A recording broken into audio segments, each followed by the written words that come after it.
Durante séculos, a execução de João Batista foi interpretada apenas como um episódio religioso, marcado por conflitos morais e pessoais, muitas vezes reduzido a uma história sobre crítica pública, vingança e decisões impulsivas dentro de um ambiente de poder. No entanto, quando analisamos esse evento à luz da geopolítica da época, da arqueologia da fortaleza onde tudo aconteceu e do contexto de instabilidade que cercava o governo de Herodes Antipas, algo muito mais profundo começa a surgir.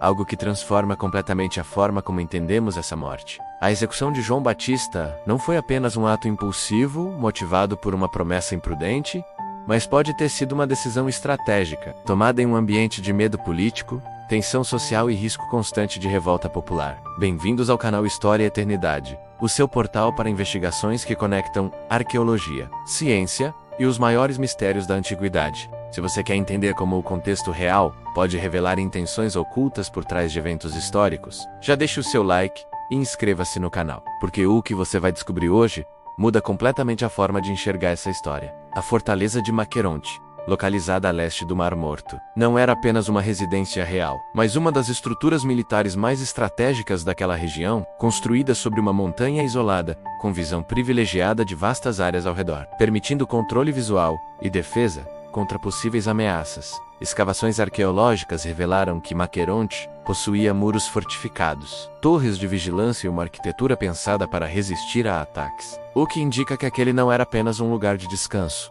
mas um ponto de controle militar em uma região considerada sensível. E isso levanta uma questão fundamental. Por que um governante manteria uma prisão de alta segurança em uma fortaleza militar isolada? A resposta pode estar no tipo de ameaça que ele temia. João Batista não era apenas um pregador religioso, mas um líder com grande influência sobre multidões. Alguém cuja mensagem atraía pessoas de diferentes regiões, criando um movimento que crescia fora do controle direto das autoridades políticas. Historiadores como Flávio Josefo registraram que Herodes temia a influência de João sobre o povo, não por causa de suas palavras isoladas, mas pelo potencial de mobilização que ele representava num ambiente já marcado por tensões sociais e expectativas messiânicas. Em um cenário onde revoltas podiam surgir rapidamente, e onde líderes carismáticos frequentemente se tornavam catalisadores de movimentos populares. A presença de alguém como João Batista não era apenas religiosa, mas politicamente perigosa. E é exatamente aqui que a fortaleza de Maqueronte ganha um novo significado, porque não estamos falando de um prisioneiro comum mantido em um local qualquer.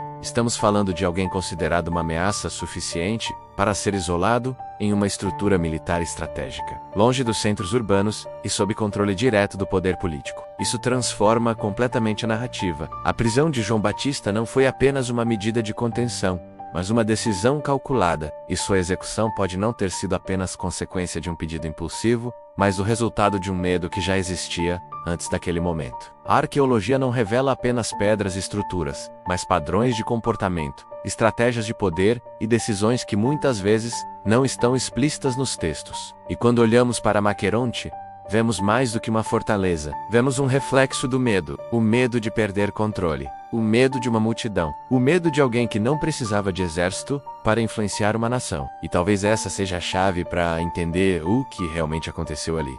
João Batista não foi executado apenas por palavras, ele foi executado pelo impacto que suas palavras poderiam causar. Agora eu quero saber a sua opinião. Você acredita que a morte de João Batista foi um ato impulsivo ou uma decisão política disfarçada? Deixe seu comentário aqui embaixo. E se você quer continuar explorando histórias onde arqueologia, poder e mistério se encontram, inscreva-se no canal História e Eternidade, porque a história não para. Ela aponta para a eternidade.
Até o próximo capítulo. História e eternidade.